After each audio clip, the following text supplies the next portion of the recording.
आज का लेक्चर हमारा बिल्कुल सिंपल लेक्चर है। मैक्सिमम पार्ट इसमें से हम कर चुके हैं।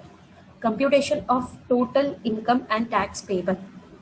तो हम देख चुके हैं कि टोटल इनकम का कैलकुलेशन कैसे किया जाता है। सबसे पहले हम करेंगे कंप्यूटेशन ऑफ टोटल इनकम कैसे किया जाता है। तो सबसे पहले होगा डिटर्मिनेशन ऑफ रेसिडेंशियल स्टेटस। जो हमारा एसएससी है वो रेसिडेंट है, नॉन रेसिडेंट है, रेसिडेंट एंड ऑर्डिनरी रेसिडेंट है। Classification of income under 5 heads. उसके बाद हम देखेंगे कि उनका जो इनकम है वो पांचों हेड्स में से कौन सा इनकम है। सैलरी इनकम है, इनकम फ्रॉम हाउस प्रॉपर्टी है, profit and gain for business और प्रोफेशन है, कैपिटल गेन का इनकम है या इनकम फ्रॉम अदर सोर्सेज है। फिर मर्ज कर देंगे, सारे हमारे इनकम्स को मर्ज कर देंगे जिसको हम कहेंगे aggregation of income. Application of clubbing provisions. अगर हमारे एसएससी के टोटल इनकम में उनके स्पाउस का भी अगर इनकम ऐड करना है तो क्लबिंग का प्रोविजंस अप्लाई करेंगे। उसके बाद सेट ऑफ और carry forward and set of और लॉसेस। अगर किसी एक में लॉस हो गया है, किसी एक हेड में लॉस हो गया है, तो उसका सेट ऑफ कैसे किया जाता है, सेट ऑफ करेंगे। फिर निकालेंगे हम ग्रॉस टोटल इनकम, और ग्रॉस टोटल इनकम में से हो जाएगा डिडक्शंस जो हमने देखा 80C, 80CC, 80G, 80U जो डिडक्शंस हैं वो डिडक्शंस निकाल लेंगे। उसके बाद हमें मिल जाएगा टोटल इनकम। तो टोटल इनकम हमें मिल जाएगा, तो टोटल इनकम पे फिर चार्ज हो जाएगा टैक्स। तो एक बार सारे स्टेप्स आज के लेक्चर में हम जो है वो रिवाइज करने वाले हैं। स्टेप 1 क्या है? Determination of residential status. The residential status of a person has to be determined to ascertain which income is to be included in computing the total income. सबसे पहले कौन सा इनकम उस एसएससी के अंडर आएगा, कौन सा इनकम नहीं आएगा, तो उसके लिए हम सबसे पहले हमें क्या देखना पड़ेगा कि हमारे एसएससी का रेसिडेंशियल स्टेटस क्या है। In case of an individual, the number of days of his stay in India during the relevant previous year and or the earlier previous year would determine his residential status. तो कितने दिन वो India में रह रहा है previous year में, उसके हिसाब से हमें पता चलता है कि हमारा जो एसएससी है वो रेसिडेंट एंड ऑर्डिनरी रेसिडेंट है, resident but not ordinary resident है या नॉन रेसिडेंट है। Persons other than an individual and HUF can be either resident or non-resident. An Indian company is resident in India. A company not being an Indian company and having its place of effective management in India in a particular year would be resident in India for that year. ऐसा company जो Indian company नहीं है लेकिन उसका management India से चल रहा है, तो जो साल में उसका मैनेजमेंट इंडिया में है उस साल के लिए वो इंडियन रेसिडेंट कंपनी हो जाएगी। The determining factor for every other SSC is the place where the control and management of its affairs are situated during that year, that is whether in India or outside India. तो company को छोड़ दिया, individual देख लिया, हफ देख लिया कैसे होता है, उसके अलावा अगर दूसरी कंपनीज है तो उसका मैनेजमेंट और उसका कंट्रोल कहाँ पर है, इंडिया में है या इंडिया के बाहर है, उसके हिसाब से उसका रेसिडेंट स्टेटस अपने को पता चलेगा। The residential status of a person determines the scope of his taxable income. For example, income which accrues outside India is received outside India is taxable in the hands of a resident and ordinary resident, but it is not taxable in the case of non-resident. ऐसा income है जो India के बाहर का income है और India के बाहर ही रिसीव हो रहा है, तो वो इंडियन रेसिडेंट के लिए टैक्सेबल रहेगा, लेकिन अगर नॉन रेसिडेंट है तो उसके लिए टैक्सेबल नहीं रहेगा। उसके बाद हम देखेंगे स्टेप 2। स्टेप 2 हमने देखा है जिसमें हमने किया है classification of income under different heads. There are 5 heads of income, namely salaries, income from house property, profits and gains of business और profession, capital gains and income from other sources. तो जो भी हमारा इनकम है ये वो पांचों head में से कौन से हेड का इनकम है। अगर सैलरी इनकम है तो इनकम फ्रॉम सैलरी में आ जाएगा। अगर प्रॉपर्टी लेट आउट किया है, रेंट आ रहा है, तो इनकम फ्रॉम हाउस प्रॉपर्टी में आ जाएगा। अगर बिजनेस से प्रॉफिट हो गया है या लॉस हो गया है तो business and gain of business और प्रोफेशन में आ जाएगा, प्रॉफिट्स में। अगर किसी कैपिटल असेट को सेल करके मैंने प्रॉफिट कमा लिया है तो हो जाएगा हमारा कैपिटल गेन्स। और गैम्बलिंग, लॉटरी और हॉर्स रेसेस वगैरह करके अगर मैंने कुछ कमा लिया है तो वो आ जाएगा इनकम फ्रॉम अदर सोर्सेज में। The income of a person should be identified and grouped under the respective head of income. Each head of income has a charging section. For example, section 15 for salaries, section 22 for income from house property. तो हर head के अलग अलग sections हैं. Deeming provisions are also contained under certain heads. मतलब deemed वाला, salary deemed to receive, by which specific items are sought to be taxed under those heads. For example, if bad debts allowed as reduction in an earlier year is recovered in a subsequent year, then the amount recovered would be deemed as business income of the person in the year of recovery. जैसे कि last year में मेरा कुछ bad debts हो गया, तो उस bad debt का अमाउंट मैंने डिडक्शन ले लिया, लेकिन प्रीवियस ईयर में वो बैड डेट का अमाउंट रिकवर हो गया है. तो अगर रिकवर हो गया है तो वो इस मतलब प्रीवियस ईयर के लिए डीम्ड इनकम हो जाएगा बिजनेस का. The charging section and the deeming provisions would help you to determine the scope of income chargeable under a particular head. Step 3 है computation of income under each head. Her head के अंदर income का computation करना. Income is to be computed in accordance with the provisions governing a particular head of income. Assess the income under each head by applying the charging and deeming provisions, excluding the specific exemptions provided for in section 10 relating to that head. तो यहाँ पर जो भी provisions apply करना है वो apply करेंगे, और जो एक्सक्लूजन्स करना है, कुछ एग्जम्पशंस है, तो वो एग्जम्पशंस को हमें माइनस करना है. There are certain incomes which are wholly exempt from income tax. Example, agricultural income.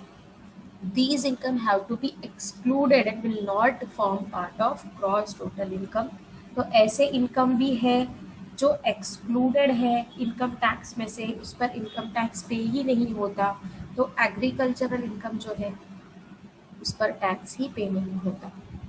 Also some incomes are partially exempt from income tax. Example, house rent allowance, education allowance.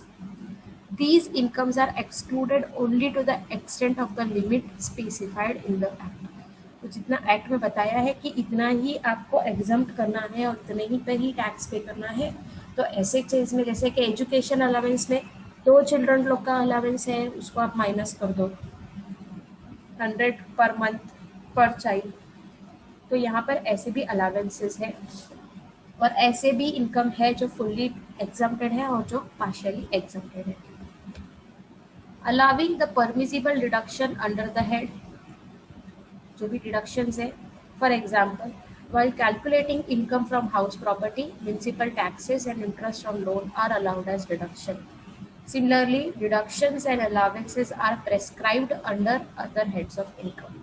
तो जहाँ पर भी दिया है कि आपको ये अलाउंस लेस करना है, ये अमाउंट लेस करना है, तो वो अलाउंस हमें लेस करना है. जैसे कि हाउस प्रॉपर्टी हमने सीखा, तो हाउस प्रॉपर्टी में सबसे पहले municipal taxes paid by the owner हमें लेस करना पड़ता है. इंटरेस्ट ऑन लोन बोरोड, जो भी लोन हम लेते हैं हाउस प्रॉपर्टी के लिए, रिकंस्ट्रक्शन के लिए, तो उसका जो इंटरेस्ट है वो भी हम लोग माइनस कर देते हैं. तो इस तरह जो भी परमिसिबल डिडक्शंस है उसे हमें हर हेड के अंदर लेस करना है. Disallowing the non-permissible deductions, for example, while computing net consideration for capital gains, brokerage is a permissible deduction from gross sale consideration, but securities transaction tax is not permissible. तभी यहाँ पर जब भी हम लोग कैपिटल गेन निकालते हैं, net consideration capital gain का, तो ब्रोकरेज जो है उसका परमिसिबल डिडक्शन है, लेकिन सिक्योरिटीज के टाइम पे हम वहाँ पर लेस नहीं कर सकते. स्टेप 4 हो गया clubbing of income of spouse, minor child etcetera.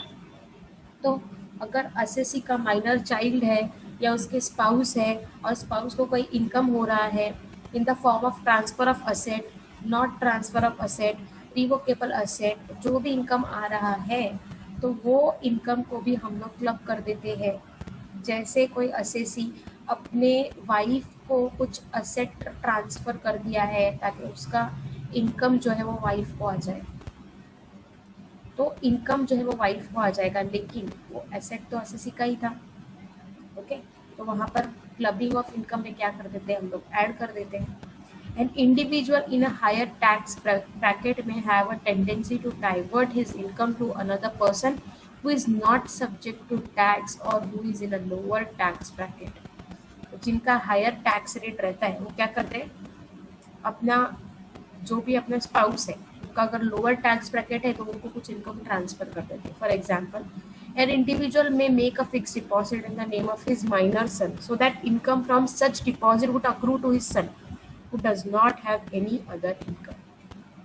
तो क्या कर दिया है कि पता है कि खुद का हायर रेट पर हो जाएगा तो फिक्स डिपॉजिट बच्चे के नाम पे रख दिया, तो उसका जो भी इंटरेस्ट का अमाउंट आएगा वो बच्चे का हो जाएगा. In order to prevent evasion of income tax by such means, clubbing provisions have been incorporated in the Income Tax Act 1961, under which income arising to certain persons like spouse or minor child have to be included in the income of the person who has diverted his income to such person for the purpose of computing tax liability. तो ये avoid करने के लिए कि अगर कोई अपना income छुपाने के लिए कुछ ट्रांसफ़र कर रहा है, कुछ प्रॉपर्टी ट्रांसफ़र कर रहा है, कुछ एफडी कर रहा है अपनी बीवी के नाम पर या अपने माइनर चाइल्ड के नाम पर, अपने सन के बीवी के नाम पर, तो ऐसे केस में इनकम टैक्स वाले जो है वो छोड़ने वाले नहीं है. आपको वो वाला इनकम अमाउंट भी जो है वो क्लब करना है आपकी इनकम में. For example, income of a minor child, say interest income, is includable in the hands of the parent whose total income is higher before including minor income. Such interest income will be included in the hands of the parent under the income from other sources after providing for deduction up to ₹1,500 under section 1032. तो अगर minor child का कुछ income है तो उसका income उसके parents के income में ऐड कर देंगे. माइनर चाइल्ड है तो वो इनकम टैक्स नहीं पे करेगा, लेकिन उसका जो इनकम है वो इनकम उसके पेरेंट्स, मम्मी या डैडी, दोनों में से जिसका भी ज़्यादा इनकम है उसमें ऐड कर दिया जाएगा और उसका जो भी इनकम है उसमें से 1,500 जो है वो डिडक्शन हम कर सकते हैं. However, if a minor child earns income on account of his or her special skills or talent like music or dance, then such income is not includable in the hands of the parent. लेकिन अगर minor child को जो income हो रहा है वो उसकी talent की वजह से हो रहा है, उसकी स्किल की वजह से हो रहा है, जैसे मैंने एग्जाम्पल दिया था मेरे लेक्चर में, जैसे कि सारेगामा लिटिल चैम्प्स, ये सारे अभी आ गए हैं ना न्यू टेलीविजन शोज, तो उसमें अगर जीत के कुछ माइनर चाइल्ड को इनकम हो गया तो वैसा इनकम उनके पेरेंट के इनकम टैक्स में नहीं आएगा, इनकम में ऐड नहीं होगा. फिफ्थ स्टेप है सेट ऑफ और carry forward and set of और लॉसेस. एक हेड में इनकम हो गया, एक हेड में लॉस हो गया, तो सेट ऑफ कैसे किया जाता है.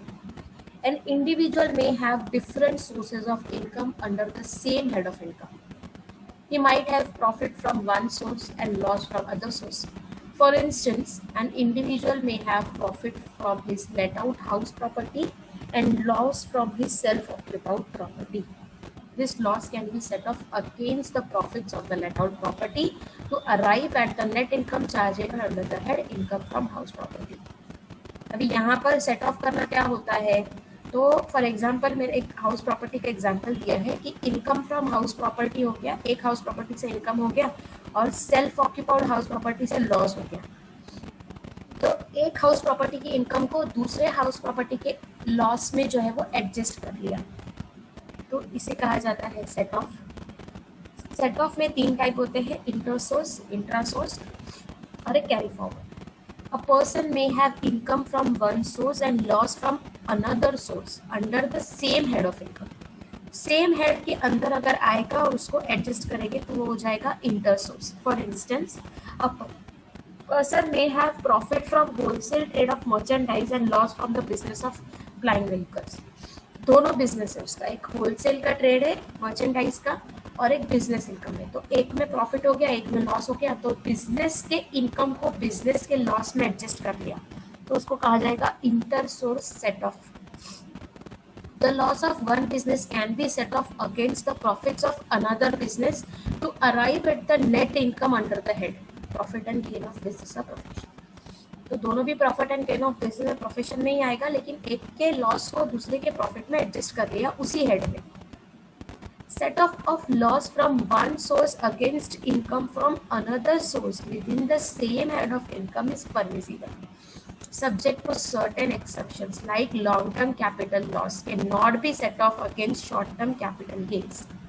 अगर लॉन्ग टर्म कैपिटल लॉस हो गया है तो उसको शॉर्ट टर्म कैपिटल गेन के अगेंस्ट एडजस्ट नहीं कर सकते। जैसे हमने हाउस प्रॉपर्टी का देखा, हाउस प्रॉपर्टी का इनकम हाउस प्रॉपर्टी के लॉस में एडजस्ट हो सकता है, बिजनेस का इनकम बिजनेस के लॉस में एडजस्ट हो सकता है, लेकिन लॉन्ग टर्म कैपिटल गेन का अगर लॉस है तो शॉर्ट टर्म कैपिटल में अगर मेरा प्रॉफिट है तो उसके अगेंस्ट एडजस्ट नहीं हो सकता।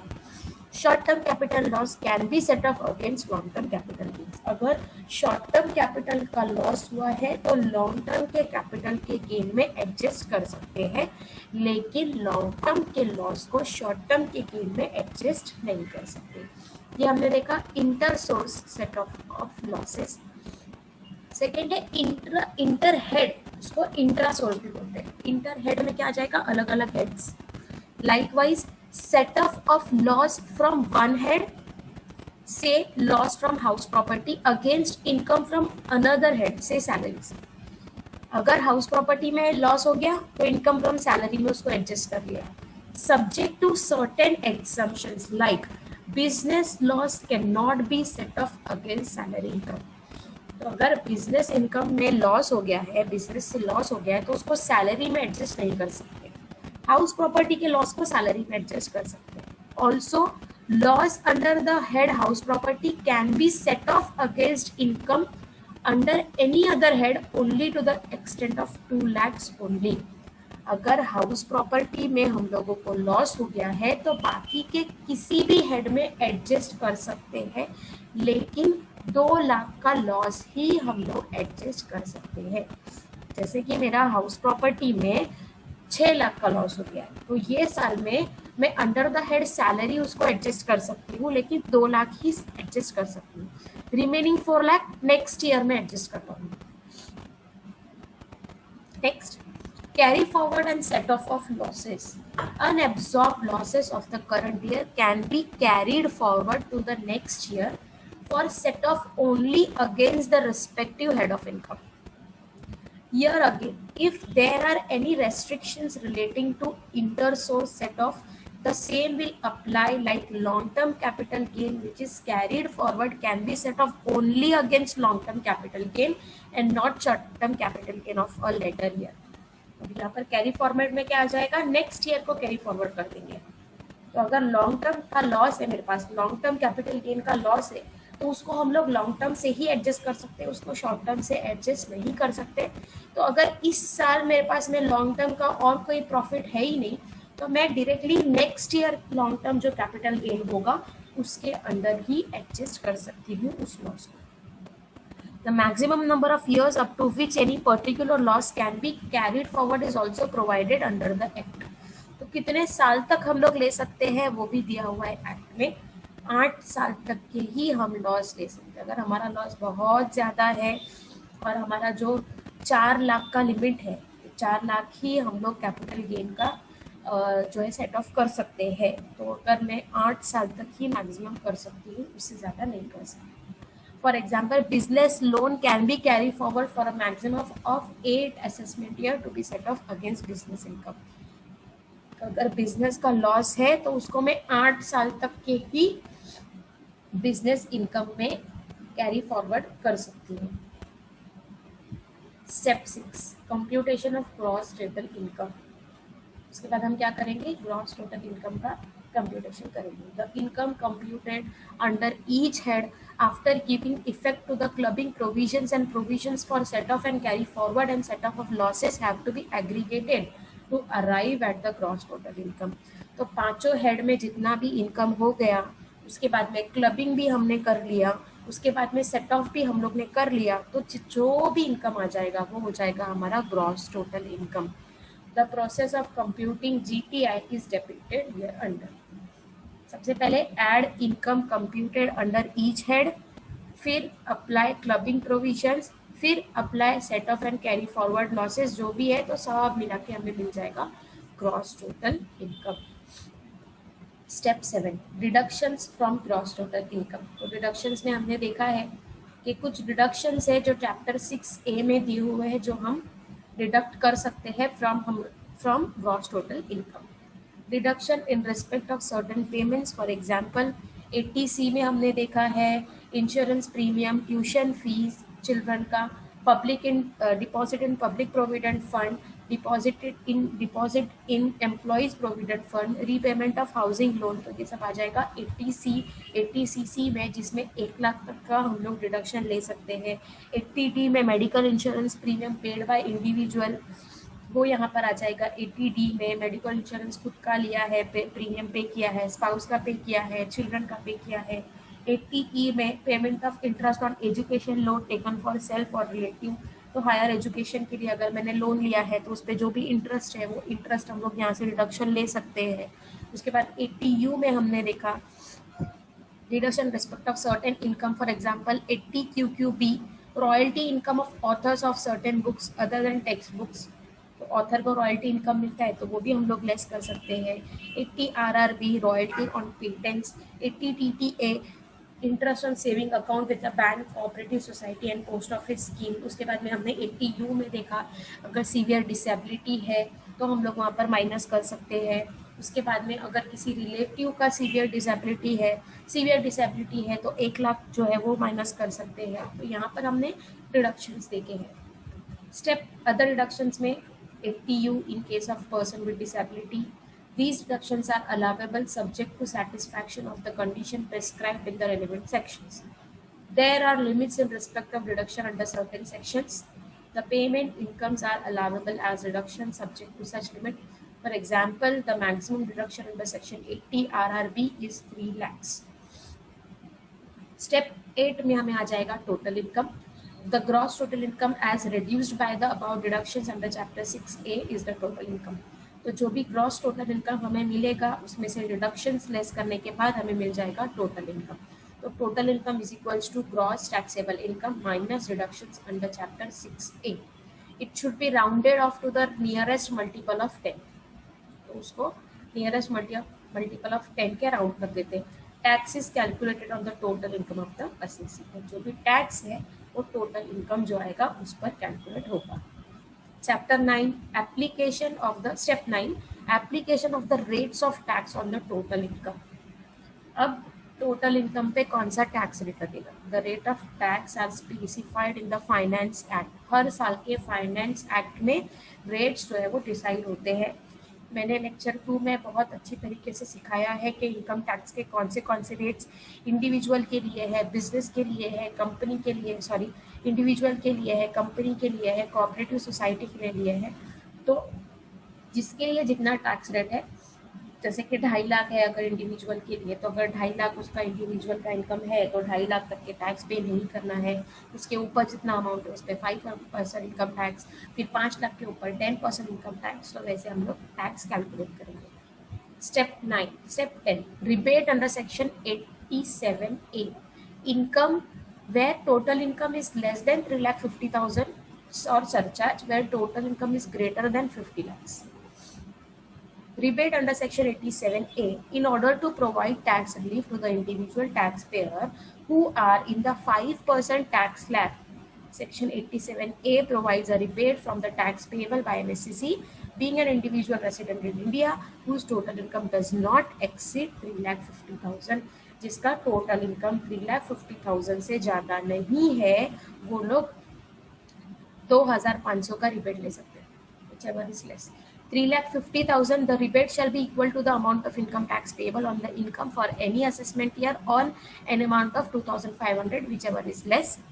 Surcharge is an additional tax payable over and above the income tax. Income tax के अमाउंट पे सरचार्ज चार्ज होता है। Surcharge is levied as a percentage of income tax in case where the total income of individual exceeds 50 lakhs but does not exceed 1 crore. Surcharge is payable at the rate of 10% of income tax. और अगर 1 करोड़ से ज़्यादा हो गया तो 15% income tax पे करना पड़ेगा। टोटल इनकम 50 लाख के ऊपर और 1 करोड़ से कम है तो 10% सरचार्ज, और अगर 1 करोड़ के ऊपर है तो 15% सरचार्ज। किसका 15%? इनकम टैक्स का 15%। Level of total income less than 3,50,000 surcharge not applicable. Total income और 2,500 विचएवर इज लेस। 3,50,000 के ऊपर है और 50 लाख से कम है सरचार्ज नहीं लगेगा और रिबेट भी नहीं मिलेगा। 50 लाख के ऊपर है और 1 करोड़ से कम है तो 10% लगेगा सरचार्ज, रिबेट नहीं मिलेगा। 1 करोड़ के ऊपर है टोटल इनकम तो 15% सरचार्ज और रिबेट नहीं मिलेगा। Step 11. Education cess and secondary and higher education cess. The income tax is to be increased by education cess at 2% and secondary education cess at 1% on income tax plus surcharge minus rebate under section 87A. तो जो education cess जो है वो किस पे apply होगा? Income tax plus surcharge minus rebate. This is payable by all individuals who are liable to pay income tax irrespective of their level of total income. So total tax liability is equals to tax on total income at applicable rates. जो भी tax आ गया income tax plus surcharge. If total income greater than 50 lakhs है, अगर 3.5 लाख के ऊपर है, 3.5 लाख से कम है तो 2500 का हमने देखा कि हम लोग रिबेट ले सकते हैं। तो यहाँ पर सरचार्ज चार्ज हो जाएगा 10%, अगर 50 लाख से ज़्यादा है तो 10%, 1 करोड़ से ज़्यादा है तो 15% और 50 लाख से कम है तो सरचार्ज नहीं लगेगा। प्लस इनकम टैक्स का अमाउंट प्लस सरचार्ज पे एजुकेशन सेस 2% और इनकम टैक्स का अमाउंट प्लस सरचार्ज पे secondary and higher education cess 1%। Step 12 credit for advance tax, TDS and TCS. तो यहाँ पर क्या करना पड़ता है? क्रेडिट पे करना पड़ता है एडवांस टैक्स का। Tax is deductible at source at the time of payment of salary, rent, interest, fees for professional services, royalty etcetera. तो जो भी सैलरी, रेंट है ये सब के ऊपर टीडीएस डिडक्ट करना पड़ता है। The payer has to deduct tax at source at the rates specified in the respective section. Say tax is deductible at 10% in respect of royalty and fees for professional services. Such tax deducted at source has to be reduced by the payee to determine his net tax liability. तो minus करना पड़ेगा. Tax is collectible by the seller in case of certain goods at the rate specified in the respective section. Credit of such tax collection at source is available to determine the tax liability. The Income Tax Act 1961 also requires payment of advance tax in installments during the previous year itself on the basis of estimated income. If tax payable after reducing TDS is 10,000 or more. अब यहाँ पर पता है कि हमारा income tax जो है वो ज़्यादा ही आने वाला है तो एडवांस टैक्स भी पे करके रखना चाहिए.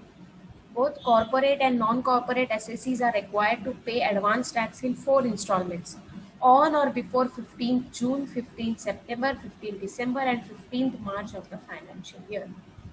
From the total tax due, deduct the TDS, TCS and advance tax paid for the relevant assessment. तो जो भी हमारा total tax का amount आ जाएगा with education cess and secondary education cess and surcharge, उसमें से TDS, TCS और advance tax जो पे किया है वो माइनस कर देंगे. तो net tax liability is equals to total tax liability minus TDS minus TCS minus advance tax pay. Case study देखते हैं. Doctor Niranjana, a resident individual aged 60 years is running a clinic. Her income and expenditure account for the year ending March 31st, 2021 is as under. Doctor है, उनका income and expenditure account दिया है, उनका net profit दिया है. Medicine consume 30, staff को salary दिया है 13,80,000. क्लिनिकल कंज्यूमेबल्स है 1,10,000. रेंट पे किया है 90,000. Administrative expense 2,55,000. Amount pay to scientific research association approved under section 35 1,50,000. ये सारे पेमेंट्स हो गए हैं.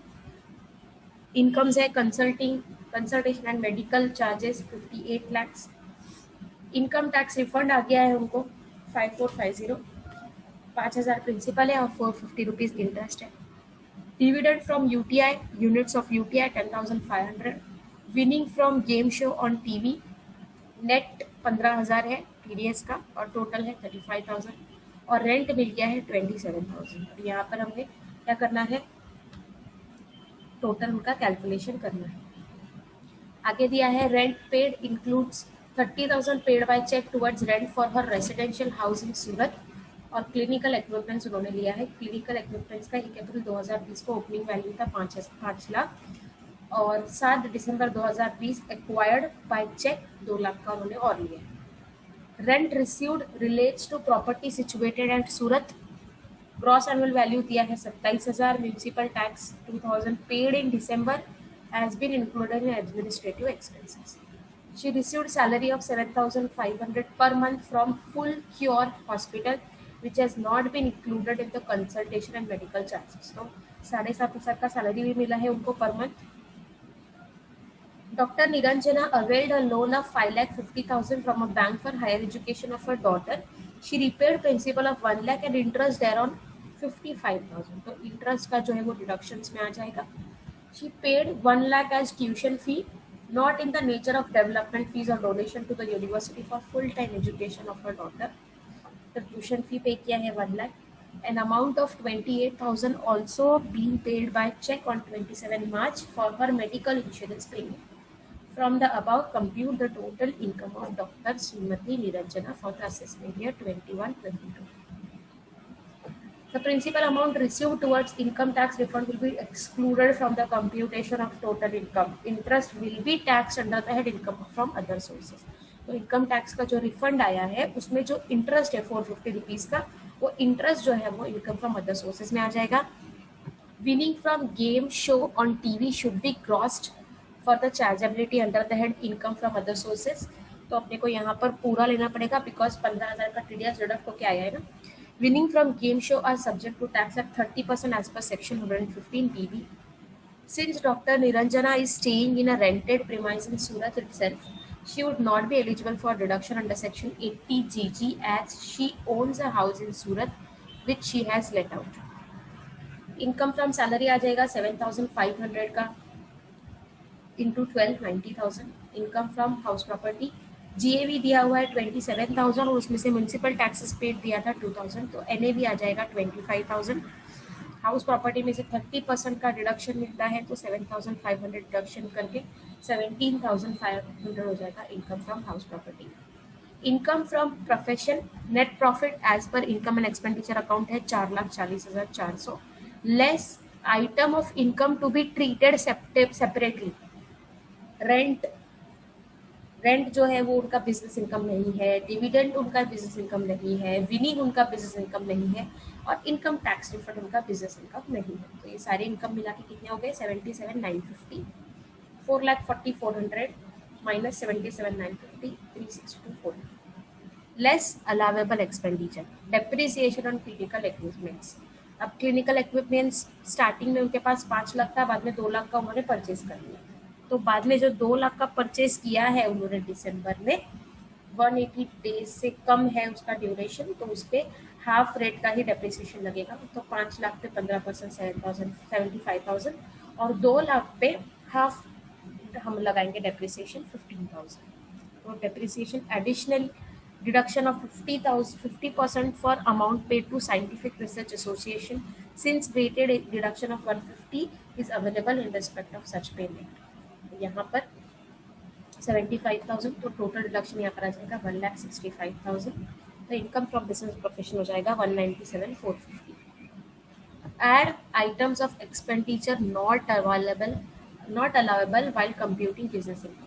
Rent for her residential accommodation included in income and expenditure account. Include किया हुआ है ना रेंट, तो उसको यहाँ पर क्या करना पड़ेगा, उन्हें ऐड करना पड़ेगा। म्यूनिसिपल टैक्स भी ऐड करना पड़ेगा, मतलब 32,000। तो टोटल आ जाएगा 229,450। इनकम फ्रॉम अदर सोर्सेज में आ जाएगा interest on income tax refund, dividend from UTI, dividend जो है वो डिडक्ट है, पूरा एग्जाम्प्ट है तो वो लेस हो जाएगा। विनिंग फ्रॉम गेम शो जो भी है उस पर विनिंग पूरा 50,000 आ जाएगा। तो टोटल हो गया यहाँ पर 50,450। इनकम फ्रॉम अदर सोर्सेज हो गया 50,450। ग्रॉस टोटल इनकम सारे हेड्स मिला के हो गए 387,400। उसके बाद हम करेंगे डिडक्शंस। 80C में ट्यूशन फी उसने पे किया है पूरा 1 लाख, डिडक्ट हो जाएगा। अब 80C और 80CCC ये मिला के 1 लाख के ऊपर नहीं होना चाहिए, इसलिए दूसरे जो अमाउंट है वो ऐड नहीं करेंगे। 80D मेडिकल इंश्योरेंस प्रीमियम पे किया है 28,000 और 80E लोन लिया है और लोन पे 55,000 जो है वो इंटरेस्ट पे किया है। तो टोटल डिडक्शन हो गया 1,83,000। तो टोटल इनकम हो जाएगा 387,400 minus 1,83,000 means 2,04,400. Case study 2. Miss Purvi, aged 55 years, is a chartered accountant in practice. She maintains her accounts on cash basis. Her income and expenditure account for the year ended 31st March 2021 reads as follows. CA है, staff को salary दिया है, stipend to article assistant दिया है 137, incentive to article assistant 13,000, office rent दिया है, printing and stationery. Income में है ऑडिट फीस मिला, टैक्सेशन सर्विसेज मिला, कंसल्टेंसी मिला, डिविडेंड मिला है, इनकम फ्रॉम यूटीआई मिला है, honorarium received from various institutions for valuation of answer papers मिला है, मीटिंग एंड सेमिनार एक्सपेंस है, परचेस ऑफ कार है, repair maintenance and petrol expense है, travelling expense, municipal taxes paid in respect of house property and rent received from residential flat let out. तो जो भी residential flat let out है उसमें से municipal tax minus करेंगे तो हमें जो एनएवी मिलेगा उसमें से 30% रिडक्शन करके हमें मिल जाएगा हमारा house property income. Allowable rate of depreciation on motor car is 15%. Value of benefits received from clients during the course of profession is 10,500. Incentives to article assistants represent amount paid to 2 article assistants for passing IPCC examination at first attempt.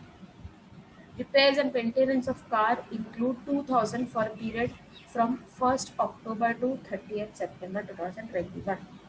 Salary include 30,000 to a computer specialist in cash for assisting Mrs. Puri in one professional assignment. वहाँ पर उन्होंने एक assistant को दिया है 30,000 salary. Travelling expenses include expenditure incurred on foreign tour 32,000 which was within the RBI norms. Medical insurance premium on the health of dependent brother and major son dependent on her amounts 5,000 and 10,000 respectively paid in cash. She invested an amount of 10,000 in National Savings Certificate. Compute the total income and tax payable of Ms. Purvi for the assessment year 21-22. Income from house property में GAV 85,600 less municipal taxes हो गया 3,000 तो NAV मिल गया. उसमें से standard reduction हो जाएगा 30% और total income from house property आ गया 57,820. Rent received has been taken as the GAV in the absence of other information related to municipal value, fair rent and standard rent. Income under the head profit and gain of business or profession. Net profit दिया है 928,224. उसमें से debited but not allowable जो भी expenses है वो less हो जाएंगे और add value of benefit received from clients during the course of profession add कर देंगे. Less income credited but not taxable under the head तो जो भी इनकम क्रेडिट हुआ है वो इनकम ऐड लेस कर देंगे तो हमें यहाँ पर मिल जाएगा 9,32,200 का income. Less depreciation on motor car. Motor car 15% है, मोटर कार पे 12% डेप्रिसिएशन तो 9,20,200. It has been assumed that the motor car was put to use for more than 180 days during the previous year and hence full depreciation 15% has been provided for under section 32(1)(2). तो यहाँ पर दिया नहीं है कि motor car कब purchase हुआ है इसीलिए पूरे साल का ही डेप्रिसिएशन हम लगाएंगे. Alternatively, the question can be solved by assuming that motor car has been put to use for less than 180 days and accordingly only 50% of the depreciation would be allowable as per the second provision below section 32(1)(2). Incentive to article assistant for passing IPCC examination in the first attempt is deductible under section 37(1). Repairs and maintenance paid in advance for the period that is for 6 months. अभी 1 अप्रैल से 30 सितंबर 2021 तक का है ना. 1,000 is allowable since Ms. Purvi is following the cash system of accounting. 32,000 expended on foreign tour is allowable as reduction assuming that it was incurred in connection with her professional work. Since it has already been debited to income and expenditure account, no further adjustment is required. Income from other sources में क्या आ जाएगा? Dividend income आ जाएगा, नील हो जाएगा. Income from UTI exempt करके नील हो जाएगा. Honorarium for valuation of answers 15,800 हो जाएगा. Income from other sources. यहाँ पर हमने 3 हेड्स देख लिए. अब डिडक्शंस कौन से आ जाएंगे?